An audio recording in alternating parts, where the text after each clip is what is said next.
Bagaimana akhlak kita terhadap penyeru atau ahli bid'ah? Ahlul bid'ah itu ikhwannya, antum benci bid'ahnya. Adapun orangnya adalah berhak untuk mendapatkan indahnya sunnah dan indahnya tauhid. Jangan antum benci semuanya. Kalau antum benci semuanya, siapa yang akan menjadi pintu kebaikan untuk mereka? Sampaikanlah kepada mereka dengan cara yang baik, beri hadiah mereka, ngobrol dengan mereka. Kadang-kadang ikhwan kita tidak pernah tahu sebab apa orang itu menerima hidayah tauhid dan menerima hidayah sunnah. Kita tidak pernah tahu ikhwan. Ketika kita tidak paham, jangan meremehkan setiap ikhtiar kita untuk menjadikan orang itu sadar dari kesalahannya. Ini ada kisah nyata. Ada salah satu mu'alaf Cina, itu saya tanya, karena dia menikah dengan tetangga saya muslimah, adik kelas saya di SD. Saya tanya, akhi, antum kok bisa masuk Islam gimana? Ini Ustadz, saya itu sebelum masuk Islam, saya itu ditakdirkan setiap jam 4 pagi itu selalu bangun. Jadi menjelang subuh itu saya selalu bangun. Dan setiap saya bangun, saya melihat ada simbok yang bantu rumah saya. Selalu dia itu sudah bangun, ngambil air wudhu, sholat. Setiap 4:30, selalu begitu. Selalu dilakukan oleh beliau. Masya Allah, kemudian saya itu mikir, keyakinan macam apa ya yang bisa menggerakkan orang untuk bangun di pagi hari, dingin-dingin, menyentuh air, kemudian gerak-gerak yang tidak menentu. Kemudian ditanya, Mbok itu ngapain? Ini sholat. Kan masih dingin, Mbok, kamu kan habis sholat kayak gini kan tidak bisa tidur lagi, kerjaan kamu kan numpuk-numpuk. Tidak apa-apa, mau sama majikan aja saya taat, masa sama Allah saya tidak taat. Masya Allah. Perbuatan si Mbok tersebut setiap dia membuka pintu, ngambil air wudhu, tok akhi. Masya Allah, apa yang terjadi? Maka menjadikan akhirnya orang itu masuk Islam. Dia akhirnya mempelajari Islam, kemudian bersyahadat. Simboknya itu menyebabkan orang itu masuk Islam. Kan kita nggak pernah tahu. Kita berikhtiar saja. Tunjukkan akhlak yang baik. Sebagaimana ada seorang lelaki Yahudi, rumahnya diambil sama Amr bin As. Kemudian dia datang kepada Umar bin Khattab, kan? Hanya ditunjukkan tulang. Kemudian Umar bin Khattab menggaris-garis yang lurus, kemudian diberikan kepada Yahudi itu. Ini kasih kepada Amr bin As. Yahudi itu mikir, Masya Allah, saya datang dari Mesir ke Madinah cuma dapat tulang. Pulang ke Mesir ditunjukkan kepada Amr bin As, gemeter, jatuh. Kemudian akhirnya masuk Islam Yahudi itu. Ketika dia bertanya, kenapa kamu dengan tulang kamu sadar kesalahanmu? Karena tulang itu mengingatkan kepada saya bahwasanya manusia nanti akan menjadi tulang belulang. Dan Umar ketika menggaris tulang itu untuk mengingatkan saya, kalau saya tidak bisa lurus, maka Umar bin Khattab akan meluruskan saya dengan pedangnya. Akhlak. Pernah nggak saya sampaikan tentang kisah, yaitu adalah Hasan al-Basri, rumahnya tertetesi dengan air najis tetangganya. 11 tahun sabar, Pak. Tapi kemudian akhirnya apa? Yahudi yang bertetangga dengan dirinya, karena Yahudi itu tidak memerangi Islam, tidak memusuhi Islam, dia menjadi kafir yang kemudian dhimmi, yang membayar pajak kepada Islam, tidak boleh diperangi karena kafir dhimmi itu pada saat khilafah Islamiyah berdiri. Maka kemudian sabarnya 11 tahun menjadikan Yahudi itu langsung masuk Islam. Kenapa? Lawang rumahnya Hasan al-Basri tertetesi dengan najis 11 tahun, Mbak. Masya Allah, kita bisa bayangkan akhlaknya para salaf itu kayak apa. Kita tertetesi dengan najis baru 1 jam, mungkin kepala kita sudah berasap. Ini sampai 11 tahun. Bahkan cerita yang sering saya sampaikan kan cerita Malik bin Dinar, kan? Memberikan apa? Taubat. Maling aja taubat gara-gara ketemu dengan Malik bin Dinar. Padahal Malik bin Dinar tidak menyampaikan apa-apa. Maling, kan? Sudah pernah saya sampaikan di kajian itu. Ada maling masuk ke rumahnya Malik bin Dinar. Malik bin Dinar sholat malam. Disegerakan sholat malamnya gara-gara maling.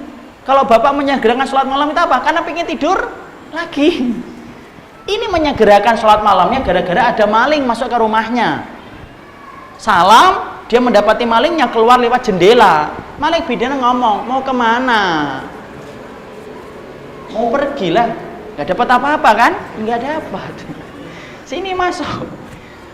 Mau nggak aku tunjukkan kepada kamu satu perkara yang lebih baik daripada apa yang kamu niatkan untuk kamu curi? Malingnya masuk, Pak. Lalu kemudian apa ini? Air, wudhu. Suruh wudhu, Pak. Maling suruh wudhu. Sholat. Sholat, maling suruh sholat. Wong yang ngikutin kajian hari Sabtu di atau baca belum tentu sholat malam. Ini sholat ya. Kemudian malingnya sholat. Coba Masya Allah. Habis sholat mendapati maling bidina lagi sahur. Kamu lagi ngapain sahur? Untuk apa puasa sunnah? Boleh nggak ikut? Boleh. Coba. Dia mengatakan qala Rasulullah sallallahu alaihi wasallam ahabbas siyami indallah. Enggak. Maling bina cuma mencontohkan saja. Makan. Kamu ngapain? Sholat. Ya apa? Sahur. Puasa sunnah. Setelah itu sahur, malingnya ikut sahur. Kemudian melihat maling bidina ngambil air wudhu, pergi ke masjid. Kamu kemana? Masjid. Sholat apa? Sholat subuh. Boleh nggak ikut? Boleh. Coba, Masya Allah. Pulang dari masjid, Pak. Masya Allah, maling nggak ikut daurah. Dalam beberapa jam saja, sholat malam, ikut sahur, sholat jamaah di masjid.